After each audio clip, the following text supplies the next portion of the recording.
Now, what's the phrase you wanted to say at the start? Oh, I want to give me the cringe tonic.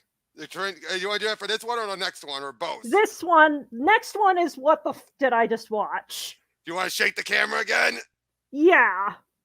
Okay, or maybe what the how about this? Can I say a suggestion?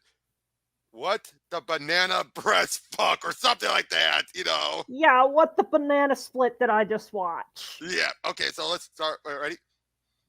Hey guys, Robert and Ingrid here, and Get me the cringe tonic. yeah, we're going over the 1976 Kong movie. You cannot deny the effort.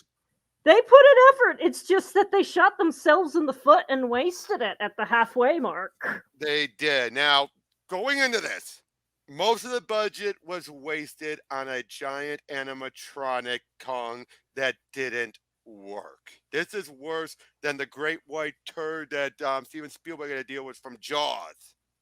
This is a case where it ate so much of the budget that we couldn't have any other giant monster except for a giant snake that was clearly just a tube.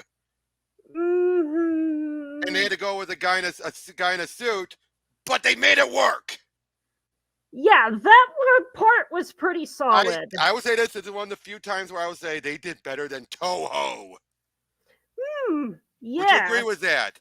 Yeah, that was definitely one of the parts that was solid about the actual setup and all of this. Okay, let me just double check one thing very quickly, just so I can get the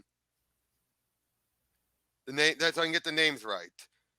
We have Fred S. Wilson in case of Carl Denham. We have Dwan instead of Anne, and we have Jack Prescott.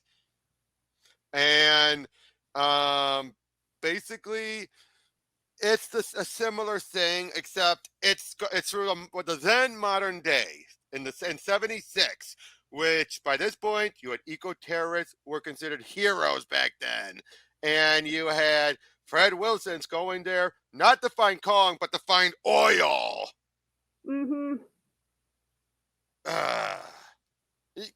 tell people a bit more. One of the main things, another place where they sort of changed something to kind of update it for the plot that in theory could have been great but ended up falling flat is that our lady of the hour in this case has a bit more of a thing for Kong this time, but the way they actually execute this is just please no. I say this as somebody who has Beauty of the Beast as her favorite Disney movie for a long time running, and it's just like they just do not set up the relationship right here. Set this up here right at all. It's like in theory they could have gone with something good here. It's like better than the first movie in that regard.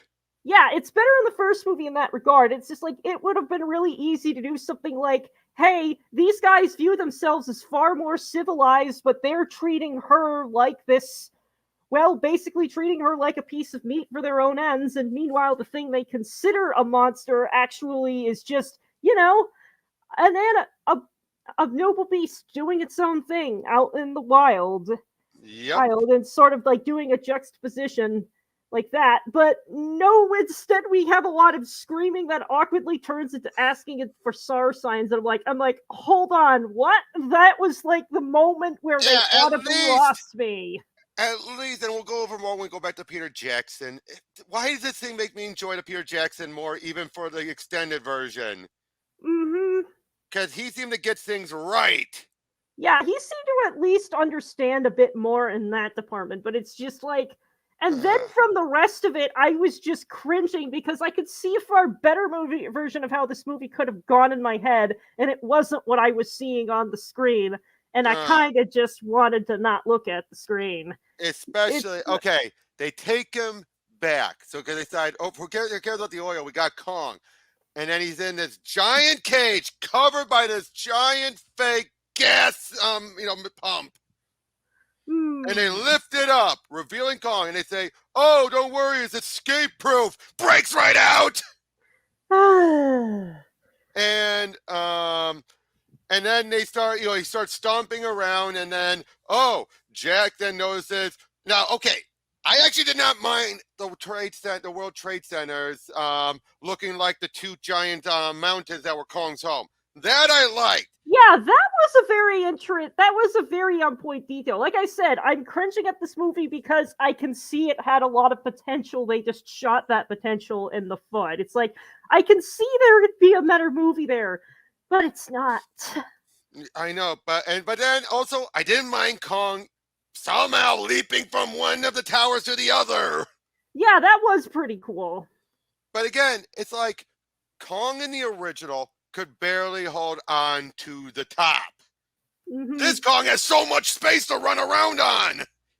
Mm-hmm. Now, I will say though, Kong's death had more impact here. It really did. And yeah, you had the flamethrowers, you had him getting shot. He gets all kinds of screwed up in here. Mm-hmm. This is probably the bloodiest Kong's gotten it. Mm-hmm. That part was pretty damn good. They really managed to sell that as a once we lot got to more the of a towers, tragedy. That was. yeah. And the fact that he even puts Dawn down before he falls. Mm-hmm. And yeah, then he falls and everyone's like, And again, similar as the other movie, but like I said, Kong is still the standout here. Mm-hmm. Rick Baker, God bless him, he did a great job in that suit. Indeed. Which he did the effects for too. Now, that explains a lot. I will say this. The giant animatronic was ambitious for the time.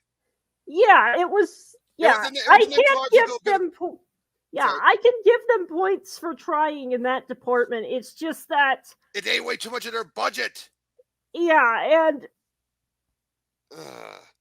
I just feel like it kind of just felt like they were banking a lot on that spectacle selling it, and then some of the place that should have gotten put to the writing just. Yeah, I mean, you saw those few bits during that part, during the escape, where you could definitely tell that's the animatronics. Like, oh God, that's painful. How painful it looks. Mm-hmm. Am I right? Didn't that look so painful? How obviously an animatronic was just like. Yeah. Where at least Rick was like, roar, roar. Mm-hmm. And of course, you also have Wilson getting killed as opposed to Denham, who survived. Mm-hmm. But also, like I say, Jeff Bridges is Jack. I hated him. Yeah, no, massive asshat. And but of course, back then he was the hero because that's how people treated people who are the eco-friendly type of almost eco-terrorist types. It's like, no. There's a reason why those groups fell out of favor very fast. Mm-hmm. Definitely one of those cases where chasing a trend wound up biting them in the long run. Definitely. And again, Dawn, I would say the transition aside was annoying, but once she was caring about Kong, I did care for her. Yeah. Again, it's just they needed to develop that a lot more. This was so 70s, is what I say. This is such a 70s movie. Mm-hmm. Again, Kong and the effects are the only standouts here. As it should be, I would say, for a Kong movie. Yeah, it's about the spectacle here. Yeah, and again, some of the ideas are sound. Again, the Twin Towers. Next logical step from the Empire State Building. Mm-hmm. And yeah, again, a lot of the action actually worked in a lot of ways, but for the most part, just so much of it, just like, what did I watch? Mm-hmm. Is it better than the original? Yes and no in different ways. Like, obviously, it looks a lot better than the original, but I feel like the original was a lot more cohesive in some ways. Definitely had a better love interest, but just not written well. Mm-hmm. And to give me Denham still over Wilson. Yeah. I'm sorry, Wilson was so the stereotypical. I want to make all the money. At least Denham had some sympatheticness to him. Mm-hmm. Like he went to the island expecting one thing, got some, went there either to find Kong or at least do something there, and then he came back, and at least he might have been a bit of an asshat, but he wasn't as bad of an asshat as Wilson was. Yeah. But yeah, overall, meh. But it's Nah. still better than the next one, the worst of the worst, Oh boy. was King Kong Lives. We'll see you guys then.